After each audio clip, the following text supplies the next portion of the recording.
Okay. ஏன்னா big பாஸ்னா உலகம் ஃபுல்லாக பார்க்குறாங்க. ஸோ இப்போ எப்படி இருக்கீங்க? நான் ரொம்ப ஹாப்பியாக இருக்கேன். கம்மியான நாட்கள் இருந்தாலும் நான் வந்து பயங்கரமாக என்ஜாய் பண்ணுவேன். அது ஒரு பயங்கரமான எக்ஸ்பீரியன்ஸ். எல்லாருக்குமே இந்த எக்ஸ்பீரியன்ஸ் கிடைச்சிடாது. ஸோ நான் ரொம்ப இல்லை ஃபீலிங் இருக்குது.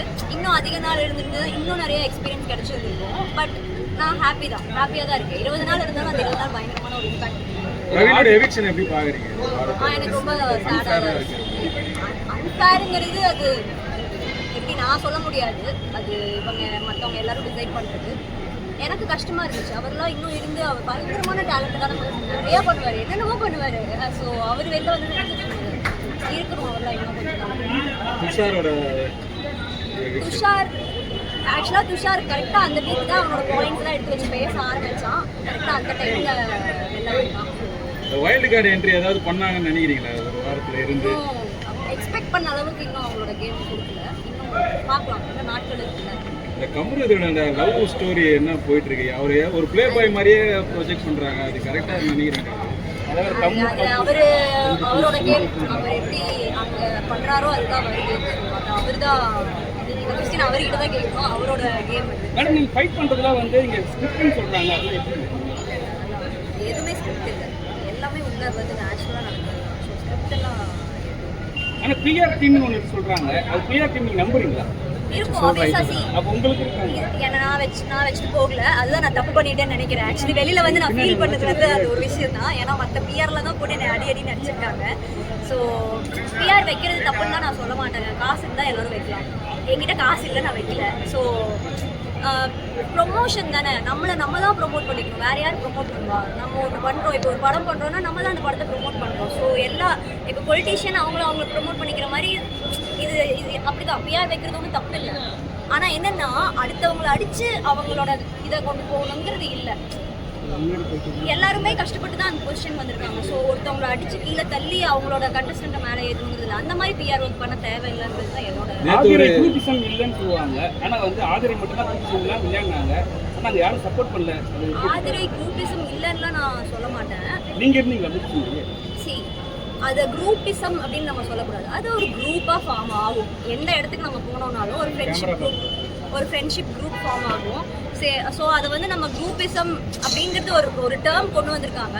ஆனால் அந்த ஒரு ஃப்ரெண்ட் கேங்கில் குரூப்பாக இருந்தாலுமே நான் என்னோட பர்சனல் ஒப்பீனியன் எந்த இடத்துல பாயிண்ட் வைக்கணுமோ அதெல்லாம் நான் என்னோட பர்சனலாக எனக்கு என்ன தோணுச்சோ யாரோட இன்ஃப்ளூயன்ஸும் இல்லாமல் தான் நான் உள்ளே ஒவ்வொன்றும் பேசியிருக்கேன். அண்ட் ஈவன் எந்த டாஸ்க்காக இருந்தாலும் எந்த கேமாக இருந்தாலும் நான் அப்படி தான் விளையாண்டுருக்கேன். ஸோ அது குரூப்பிசம்னு சொல்ல முடியாது. அது ஒரு ஃப்ரெண்ட்ஸ் கேங் அப்படின்னு சொல்லலாம். நம்ம குரூப்பிசமாக பார்க்குறவங்க குரூப்பிசமாக விளையாடுறவங்க மேபி அது எனக்கு தெரியல. ஆனால் நான் வந்து என்னதான் அவங்க கூட இருந்தாலும் நான் என்னோட கேமை தான் நான் விளையாடுறேன். பார்வதிக்கும் ஒரு இஷ்யூ ஒன்று நேற்று போச்சு. கொஞ்சம் அடி ஃபிசிக்கலாக கொஞ்சம் அடிபட்டுருக்கு. அது எப்படி பார்க்கணும்? எப்படி இருந்தது பார்வதியை பொறுத்தவரைக்கும் உங்களோட கருத்து? கேம் தான், ஸ்போர்ட்டிவாக எடுத்துக்கணும் தான். பட் அது கொஞ்சம் பார்க்கும்போது ரொம்ப கஷ்டமாக தான் இருந்துச்சு. அண்ட் அவங்க கண்ணில் அடிபட்டுருக்காங்க. அந்த டைமில் சபரி கொஞ்சம் இன்னும் கொஞ்சம் கம்மியாக விளையாண்டுருக்கணும்னு சொல்லலாம். ஹேண்டில் பண்ணது இன்னும் கொஞ்சம் வேறு மாதிரி கேர்ஃபுல்லாக ஹேண்டில் பண்ணிருக்கலாம்னு ஃபீல் ஆச்சு. மற்றபடி கேம் தான் அது. பாரு வந்து ஒரு பயங்கரமான ஒரு ஸ்ட்ராங் கண்டஸ்டன்ட். நான்லாம் வந்து பாருவை வெளியில் வந்ததுக்கப்புறம் இன்னும் பார்த்து எனக்கு அவங்களோட கேம் ஆக்சுவலி புரிஞ்சு விளையாடுறாங்கன்னு தான் நான் சொல்லுவேன். அது ஓகே தான். தமிழ் கல்ச்சரில் வந்து அண்ணன் அக்கா தம்பி அப்படின்னு நார்மலாகவே பேச ஆரம்பிப்பாங்க. ஏதோ ஒரு மரியாதைக்காக. இந்த பிக் பாஸில் வந்து அதெல்லாம் மரியாதை கொடுக்காதீங்க, பேர் சொல்லி கூப்பிடுன்னு சொல்லிட்டு எந்த விதம் சரியா இருக்கும்? மரியாதைங்கிறது அக்கா அண்ணன் அப்படி சொல்லி கூப்பிட்டுதா சார் அப்படிலாம் கூப்பிட்டுதான் மரியாதை வரணுங்கிறது இல்லை என்னோட ஒப்பீனியன். கல்ச்சர் அப்படிங்கிறது நம்ம ஃபாலோ பண்ணுறோம் தான். பட் இருந்தாலும் எல்லாமே எல்லா விதத்துலேயும் நம்ம அப்கிரேட் ஆகி போயிட்டு தானே இருக்கோம். ஸோ இது இந்த அண்ணன் அக்கா அப்படி சொல்லி கூப்பிட்டா தான் மரியாதைங்கிறது இல்லை. நேம் சொல்லி கூப்பிட்டாலும் மரியாதையாக நினச்சி கூப்பிட்டோன்னா அது மரியாதையாக தான் இருக்கும். ஸோ எனக்கு ஹேண்டில் பண்ணுற விஷயம் எப்படி இருக்குது? கமல் சார் பண்ணும்போது கொஞ்சம் நிதானமாக ஹேண்டில் பண்ணுவார். போட்டியாளர்களை வந்து குறை சொல்கிறது, திட்டுறது, அந்த மாதிரி விஷயம் பண்ணுவாங்க. ஆனால் விஜய் சேதுபதி சார் வந்து ஒரு ரூடாக இருக்கிற மாதிரி ஃபீல் பண்ணுறீங்க. எல்லாரும் ஒரே மாதிரி இருக்க மாட்டாங்க இல்லையா? கமல் சார் ஒரு மாதிரினா விஜய் சேதுபதி சார் ஒரு மாதிரி. ஸோ அவரோட ஸ்டைலில் பண்ணார், இவரோட ஸ்டைலில் பண்ணார்.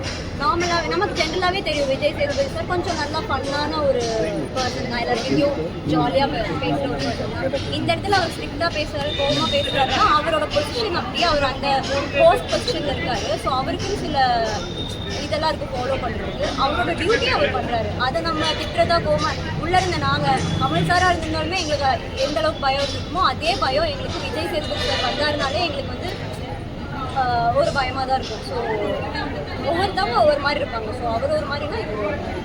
போட்டியாளர்கள் வந்து விஜய் சேதுபதி சார் மதிக்கிறாங்களா? ஏதாவது ஒரு விஷயத்துல பேசும்போது இல்லை வந்து கமல் சார் கொடுத்த அந்த மரியாதை அப்படின்ற மாதிரி? அப்படிலாம் இல்லை, யாராக இருந்தாலும் அந்த ரெஸ்பெக்ட் தானாக வந்துடும். எங்களுக்கு சாட்டர்டே சண்டே அந்த எபிசோட் அப்படின்னாலே எங்களுக்கு அவ்வளோ ஒரு பயம் இருக்கும், மரியாதை இருக்கும், எல்லாமே இருக்குது. அவர் யாருமே அவமரியாதையாக அந்த மாதிரிலாம் யாருமே நினச்சதும் இல்லை, சொல்லிட்டு இல்லை. அது கமல் சாராக இருந்தாலும் சரி, விஜய் சேதுபதி சாராக இருந்தாலும் சரி, அந்த ரெஸ்பெக்ட் என்ன ரெஸ்பெக்ட் கொடுக்கணுமோ அந்த ரெஸ்பெக்ட் நாங்கள் கொடுத்தோம்.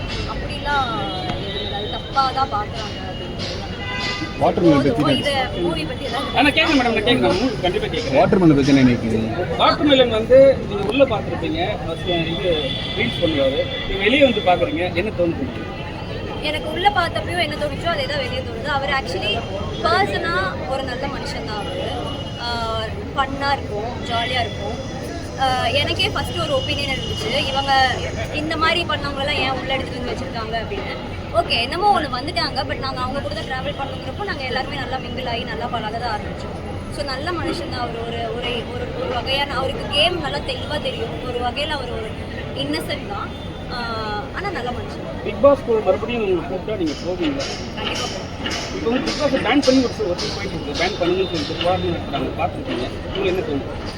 சொல்லுவேன் அப்படிலாம் ஒரு ஷோவை வந்து எப்படிங்க, இது ஒரு என்டர்டைன்மெண்ட் ஷோ தான். அதை பேன் பண்ணணுங்கிற அளவுக்கு போகிற அளவுக்கு இந்த ஷோ இது பண்ணிடல. ஒரு என்டர்டைன்மெண்ட் ஷோவாக பார்த்தாங்கனாலே ஓகே தான். அது பேன் பண்ணணும்னு பண்ணுறாங்கன்னா அது யார் பண்ணுறாங்களோ அது அவங்களோட ப்ரொமோஷனுக்காக அவங்க பண்ணுறாங்க. ஆதரை இதை பார்த்து வந்திருக்கீங்க, அவங்க பிக் பாஸ் வந்துருங்க, அதுக்காக வந்தீங்களா? எல்லாரும் அவள் என்னோட க்ளோஸ் ஃப்ரெண்ட் பூர்ணிமா, என்னோட க்ளோஸ் ஃப்ரெண்ட். அண்ட் அவளோட ஃபர்ஸ்ட் மூவிங்கிறப்போ நான் அந்த இடத்துல இல்லாமல் எப்படி இருப்பேன்? கண்டிப்பாக நான் இருக்கணும். அண்ட் இந்த அந்த படம் அவள் சைன் பண்ணி ஸ்டார்ட் பண்ணதுலேருந்து எல்லாத்துலேயுமே நான் ட்ராவல் பண்ணியிருக்கேன். எனக்கு ரொம்ப ஹாப்பி, பிகாஸ் இந்த படத்தில் அவள் எவ்வளோ உழைப்பு போட்டிருக்கா. ஹோல் டீமையுமே ஒரு கோஆர்டினேட் பண்ணி அரேஞ்ச் பண்ணி இந்த படத்தை இந்த இடத்துக்கு கொண்டு வந்ததே அவள் தான் ஒரு பில்லர்னே சொல்லுவேன். ஸோ எனக்கு ரொம்ப ரொம்ப ஹாப்பியாக இருக்குது அவள் இந்த படம் பண்ணிட்டு. அண்ட் நான் என்னோட ஃப்ரெண்டு பிக் ஸ்க்ரீனில் பார்க்குறப்போ எனக்கே ஒரு மாதிரி கூஸ் பம்ப்ஸாக இருந்துச்சு. ஸோ ஹாப்பி தான். நீங்கள் எப்போ பிக் ஸ்க்ரீனில் வரப்போம்? கண்டிப்பாக கூடிய சீக்கிரம் வந்து. தேங்க்யூ.